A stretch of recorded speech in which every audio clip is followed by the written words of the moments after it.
नमस्कार, आपण पाहताय कोकण वार्ता न्यूज. कोकण वार्ता न्यूज मध्ये आपलं सर्वांचं स्वागत. पाहुयात बातमी सविस्तरपणे.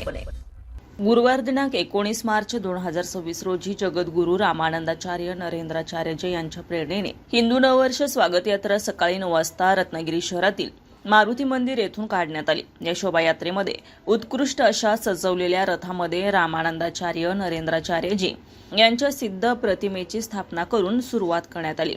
पारंपरिक नृत्य, पारंपरिक वाद्य तसेच ढोलताशांच्या गजरामध्ये समाजहिताचे तसेच हिंदू अस्मितेचे वेगवेगळे वेशभूषामधील देखावे सादर करत सुमारे 2.5 किलोमीटर अंतराची शोभायात्रा दुपारी 11:30 वाजता शहरातील प्रसिद्ध श्रीराम मंदिर येथे जाऊन पोहोचली.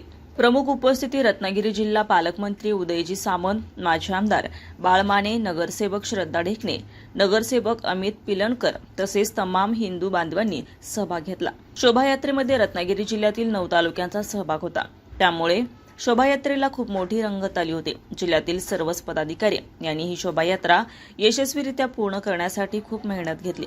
अतिशय नियोजनबद्ध आणि शिस्तबद्ध या शोभायात्रेची सांगता श्रीराम मंदिर येथे आरती करून करण्यात आली. शेवटी श्रीराम मंदिर ट्रस्टच्या वतीने महाप्रसादाचं वाटप करण्यात आलं होतं. ब्युरो रिपोर्ट, कोकण वार्ता न्यूज, रत्नागिरी.